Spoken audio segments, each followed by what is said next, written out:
I just want to say that sometimes we get confused for our decisions, like self-worth. We don't know about self-worth कि हमारा decision ठीक है, हम ये decision ले लें because of society, because of parents' pressure. We think that हाँ we should do that. क्योंकि हमारे parents जो होते हैं हमारे first well wishers होते हैं, तो वो बताते हैं कि बेटा तुम्हें कुछ नहीं पता है, हम बता रहे हैं वैसे चलो, because you are not experienced in your life. Right. So is it true that कि वो बोल रहे हैं तो हम करें, हम experienced नहीं हैं? आपको क्या लगता है? बिकॉज मेरी एक शादी थी, उसमें डिवोर्स हो गया. Okay. After that I got married.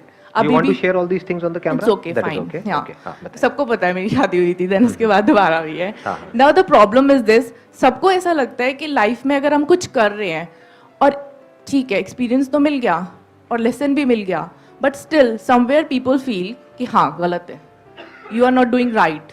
आप में से कितने चाहते हैं ये हो आज के सेशन का टॉपिक? कैसे अपने अंदर से पॉजिटिविटी को अंदर से जनरेट करें? हमेशा ऐसे चार्ज रहे कि कोई कुछ भी बोले हमें कोई फर्क नहीं पड़ता, हमारा डिसीजन हमारे लिए इंपॉर्टेंट है, that's it. Right. That's what. ऐसा कैसे हो? हाँ. तो ऐसा होने का जो सबसे पहला स्टेप है वो ये है कि हमको क्लियर होना चाहिए सबसे पहले कि जो हम करना चाहते हैं, are we absolutely clear about it? No. और अगर हमारे अंदर से आ भी रहा होता है तो हम इतना श्योर नहीं होते उस डिसीजन को लेकर के. हाँ, कहीं ना कहीं 50-50. हमारे खुद के अंदर भी एक डाउट होता है. जब वो डाउट होता है तो हम बीच में पिस जाते हैं. एंड समटाइम्स वी थिंक कि अगर हमने ये डिसीजन ले लिया, in case we got failure, हाँ तो क्या होगा? या That exactly, is what then it we is. Will से देखो हमने कहा था ना इस ऐसा होना था. हाँ, तो लोग सही प्रूव हो जाएंगे और हम गलत प्रूव हो जाएंगे. Yeah. तो कहने का मतलब है अगेन द पॉइंट इज कि हम एब्सोल्युटली क्लियर नहीं है कि हमें क्या चाहिए अपनी लाइफ से. अगर हम बिल्कुल क्लियर हो जाए किसी भी चीज को लेकर के, फॉर एग्जाम्पल अगर do you drink, do you smoke? No. No. Okay, कैमरे में तो यही बोलना ठीक रहता है. कुछ और बोल देता हूँ. You don't take drugs, right? No. तो कोई जबरदस्ती आकर के आपको ड्रग्स दे, चाहे वो आपके पेरेंट्स हों, फ्रेंड्स हों या बहुत रिस्पेक्टेड कोई ऐसे हों, सो कॉल्ड सक्सेसफुल पीपल, वो जबरदस्ती आकर के आपको ड्रग्स दे, आप लोगे? नो. नहीं लोगे. क्यों? वहां पे कंफ्यूजन होगा, नहीं होगा. अंदर कोई कॉन्फ्लिक्ट होगा, नहीं. कोई डर होगा कि कल को मैं गलत प्रूफ हो गई तो क्या होगा? नहीं. नहीं होगा ना. यू आर एब्सोल्युटली क्लियर कि नहीं तो नहीं. बस. और अगर कोई आकर के कोई अच्छी चीज देगा, फॉर एग्जाम्पल आपको प्यास लगी और पानी दे रहा है, वो भी फिल्टर का है, और वो कह रहा है पी लो, तो क्या वहां पे कोई डाउट होगा नहीं. कि मैं इसको पीऊं या ना पीऊं?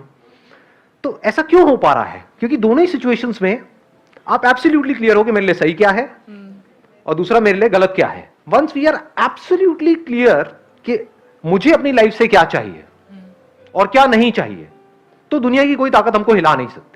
मतलब कि अगर कोई क्लियर नहीं है कि नहीं मुझे ड्रग्स नहीं लेनी है, और फिर अगर बाहर से उसके फ्रेंड्स चाहें तो उस पर हावी हो सकते हैं. अरे ले ले, क्या हो गया? अरे ये ड्रग्स नहीं होती, गांजा है, ड्रग्स नहीं है. समझ पा रहे हो मैं क्या कह रहा हूं? एग्जैक्टली. कि वो उसके डिसीजन को इन्फ्लुएंस कर सकते हैं क्योंकि वो बंदा खुद क्लियर नहीं है. या सामने वाला ये सोच लेता है कि हाँ ये इंसान क्लियर नहीं है, मैं इसको हिला सकता हूँ. सोच नहीं लेता, उसको पता होता है. हमको सबको पता होता है. डू वी नो और वी डोंट नो? जब आपको पता है कि ये जो आपका फ्रेंड है या जो भी आपकी फ्रेंड है, रिलेटिव है, कौन है जो अंदर से कंफ्यूज्ड है और कौन है जो बिल्कुल क्लियर है कि ये बंदे को तो कुछ भी बोल लो ये टस से मस नहीं होने वाला, तो उसको बोलने का फायदा ही नहीं है. ऐसे लोगों को दुनिया कुछ बोलती भी नहीं है क्योंकि पता है वो सुनेगा ही नहीं, वो अपनी धुन में आगे बढ़ता चला जा रहा है. और जिसका पता है कि ये तो बड़ा ही फ्रेजाइल है कि अगर बोलेंगे तो इसको फर्क पड़ेगा या तो ये रिएक्ट करेगा या फिर इसको बुरा लगेगा तो उनको मजा आएगा, अगर आपको बुरा लगेगा तो आप समझ गए, या फिर आपको नीचे गिराएंगे तो आप इंसल्टेड फील करोगे. तो दुनिया खेलती रहेगी आपके साथ में. One somebody is absolutely clear कि मैं ये कर रहा हूं, तो वहां पर बाहर अगर कुछ नेगेटिव भी हो रहा होता है तो उसके ऊपर असर नहीं होता है. अंदर से हम खुद हिले हुए होते हैं तो सब कुछ हिला पड़ा होता है. मेरे सारे सेशंस यहीं पर बार बार इशारा कर रहे हैं. अगर आप ध्यान से मेरे सेशंस को देखोगे, हमको चाहे अंदर से पॉजिटिविटी जनरेट करनी है, चाहे बाहर जो पीयर प्रेशर है उसका हमारे ऊपर असर ना हो, चाहे अंदर से हम बिल्कुल क्लियर हो जाएं कि मुझे क्या करना है क्या नहीं करना है. इसका फर्स्ट स्टेप क्या है? इसको और सिंपल करूं, अभी आप किस में बिजी हो 24 घंटे? बाहर जो आपकी लाइफ में प्रॉब्लम्स है उसको सॉल्व करने में, या जो अंदर हो रहा है उसको सॉल्व करने में? कि मेरे को गुस्सा आ रहा है या मैं परेशान हूं, तो किसकी वजह से परेशान हूं? अपनी वाइफ की वजह से, अपने हस्बैंड की वजह से, अपने पेरेंट्स की वजह से, अपनी जॉब की वजह से, लोगों की वजह से. ऐसा होता है नहीं होता है? और जैसे ही आप ये सोचते हो, अब आप फंस गए. अब आप क्या करोगे? अब आप सोचोगे अपनी वाइफ को बदलने के बारे में, जो आज तक कोई नहीं कर पाया है इस पूरी दुनिया. इम्पॉसिबल टास्क पे आप निकल जाओगे. मेरे सेशंस भी देख रहे होगे तो ये नहीं सोचोगे कि अच्छा इसको मैं अपने लाइफ में कैसे अप्लाई करूं कि हाँ ये सेशन तो अपनी वाइफ को दिखाना ही पड़ेगा, ये उसी के लिए है। तो पहला स्टेप समझ में आ रहा है हमको? क्योंकि अगर ये पहला स्टेप ही नहीं समझ आया, बिकॉज ये जो लिखा हुआ है डिस्कवर योरसेल्फ, तो सब बेकार है। जब भी आप दुखी हो रहे हो तो आप समझ जाओ आपका ध्यान बाहर भटक रहा है। अपनी वजह से कौन दुखी होता है? कोई नहीं। दुख की सिर्फ दो जड़ है, रिलेशंस और पोजेशंस, दोनों बाहर हैं। और बताओ दुख की तीसरी जड़ कौन सी है? नथिंग जी। तो अंदर ध्यान को मोड़ देने का मतलब क्या है? बारीकी से समझ लेना कि रिलेशंस और पोजेशन से मेरा क्या रिलेशन है। यानी आप अंदर की दुनिया को समझने की कोशिश कर रहे हो, यानी कि अपने एक्सपीरियंसेस से सीख रहे हो। ऐसा हम बोलते हैं बट कभी भी करते नहीं है। हम एक ही गलती को बार बार रिपीट करते हैं। हम एक गलती करते हैं, उसकी वजह से दुख होता है।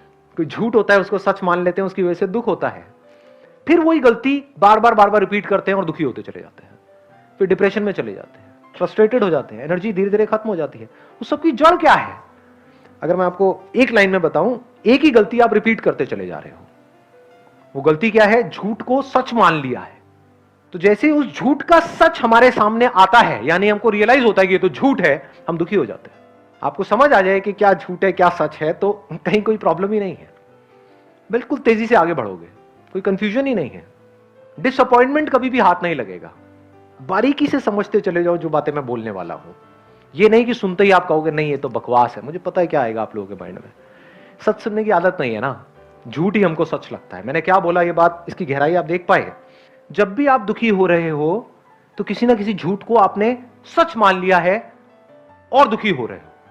बड़ी गहरी बात है ये। मतलब एक्चुअल में दुखी होने का कोई रीजन नहीं है। दुख और दर्द में हमको फर्क पता है ना? दर्द मतलब फिजिकल पेन। तो दर्द है, इस वजह से दर्द हो रहा है। दर्द मतलब यहां पे इसको ऐसे किया है ना, निशान पड़ा तो ये दर्द हुआ। This is pen. पेन है जिस वजह से दर्द हो रहा है, लेकिन उस पेन की वजह से मैं दुखी हूं या ना हूं, क्या हमारी चॉइस है या नहीं है? जब डॉक्टर कोई ट्रीटमेंट कर रहा है तो हम दुखी नहीं हो रहे होते, हम कहते हैं चलो अच्छा है, ये बला टली। 1 साल से मेरे को दर्द हो रहा था, अब इसके बाद में दर्द नहीं होगा, तो डॉक्टर जितना दर्द देना है दे दो अगले 1 घंटे के लिए, लेकिन कुछ ऐसा कर दो कि अब दोबारा दर्द ना हो। तो उस दर्द की वजह से हम दुखी नहीं हो रहे होते, सुखी हो रहे होते हैं अंदर ही अंदर। Physical pain I am talking about. What is दुख? दुख क्या होता है? कहां दर्द हो रहा है दिखाओ। समझे मैंने क्या बोला है? जब हम कहते हैं मैं दुखी हूं, मतलब क्या? दुख मतलब क्या? कहां दर्द हो रहा है दिखाओ। पेट में हो रहा है, हाथ में हो रहा है, यहां हो रहा है, क्या हो रहा है? कहीं कोई स्वेलिंग आई हुई है, कुछ हो रहा है? व्हाट इज दुख? What is thought? अंदर ही कुछ अपने आप को बोल रहे हैं, अंदर ही कुछ सोच रहे हैं, उसकी वजह से खुद ही परेशान हो रहे हैं। मतलब खुद ही बोल रहे हैं, खुद ही परेशान हो रहे हैं, मतलब एक्चुअल में कुछ है ही नहीं।